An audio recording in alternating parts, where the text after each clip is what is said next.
What is going on, everyone? We are back with another review. Before we get started, please remember if you want to see anything a week sooner, hop on over to the Patreon. Links in the description below. You will be able to see everything one full week earlier than you see it here. Please remember everything that I watch for this specific season up to a point. It'll change eventually because some of the episodes from the first season aren't with the first season set, which is really weird. It's hard to explain everything. However, I've been watching everything that I can on Vudu. And yeah. So we're reviewing Goosebumps, Stay Out of the Basement. This was a two-part episode, episodes 12 and 13. It was directed by William Fruitt, written by Sean Kelly, Dean Angel, and Billy Brown, is based off of the second book in the Goosebumps series, also titled Stay Out of the Basement, and these episodes both aired January 26th, 1996.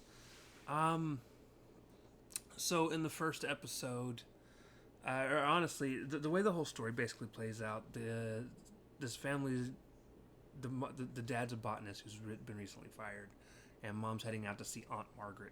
I believe it was Aunt Margaret. I think was her last name, or was her name.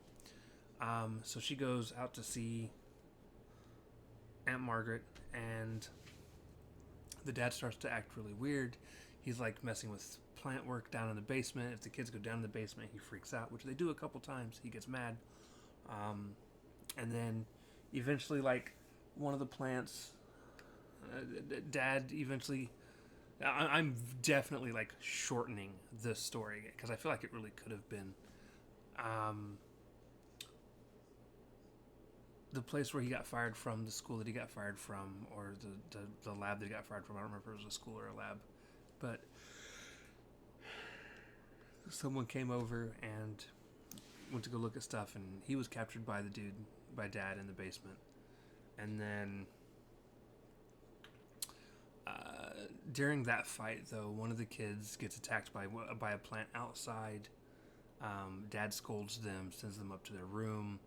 He has moments where he tries to feed them plant food. She sees him eating plant food at some point, and bleeding green blood. And then there's he's growing leaves on the top of his head, which is why he starts wearing a baseball cap. He admits to it and says everything's based off of side effects.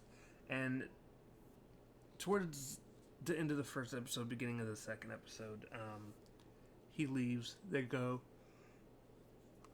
basically look throughout his room to find things. They end up finding, after a close shave confrontation with their dad, they end up finding in the bed of her dad just a whole bed full of worms and dirt. And it even like plops out a pile of dirt and worms onto the floor. They decide they're going to go into the basement because they got to see what's going on down there. They get down to the basement. They take weed killer with them, and they, dear God, hear knocking on the door. They open the door, find their real dad, and the other guy comes down, and they start blaming each other, saying each other are plants and things like that. And then finally, the guy that was locked up in the closet finally calls his daughter Princess, and she realizes that at that point that's dad, because he's the only one that's ever called her Princess. So she sprays the one that's been portraying dad with the weed killer. He evaporates into nothing.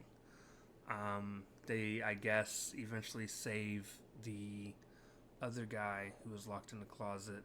He gets his job back. Mom comes home.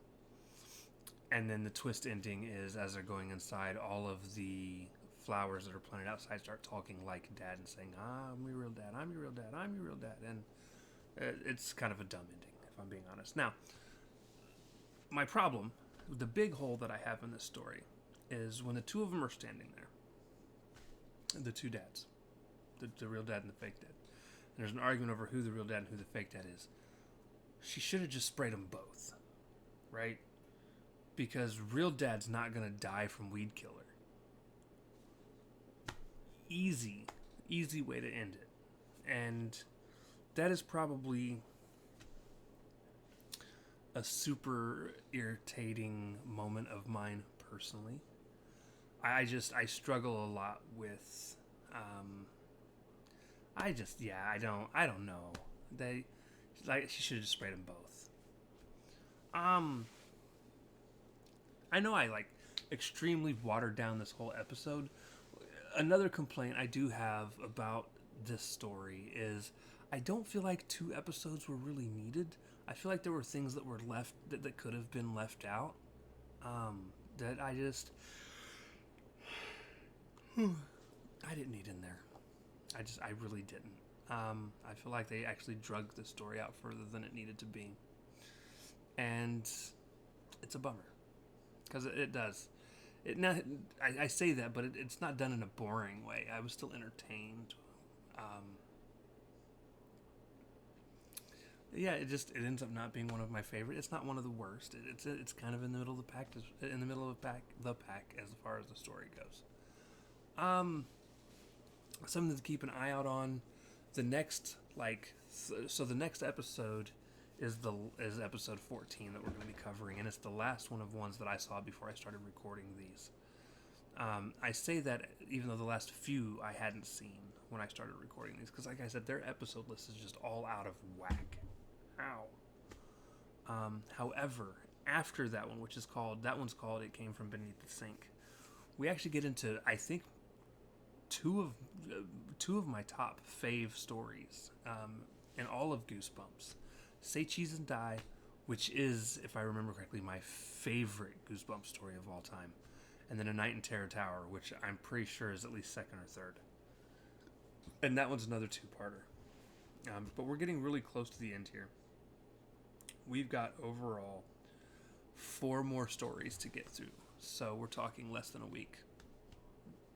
This episode specifically should be coming out. It's a Saturday. We'll be finished. If we got 4 more, it'll be next Sunday. Next Sunday will be the last episode of this. So, super excited to get near the end. After Say Cheese and Die, and then after A Night in Terror Tower, we end with The Werewolf of Fever Swamp.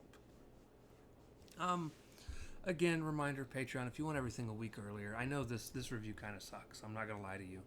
And it's because I'm not as into this story as I am others. A part of it, again, is it's a 2-parter where I felt it didn't really need to be a 2-parter. And I'm not going to lie to you. I'm also really tired. Just being honest. You see the yawns. That's where we're at. I will try to do better moving forward. This doesn't happen often. The yawns sometimes do, but my scattered brainness, I'm all over the place right now as well. So, with that being said, ladies and gentlemen, we're going to end it here. Thank you guys so much for hanging out with me, and we'll see you next time. Peace.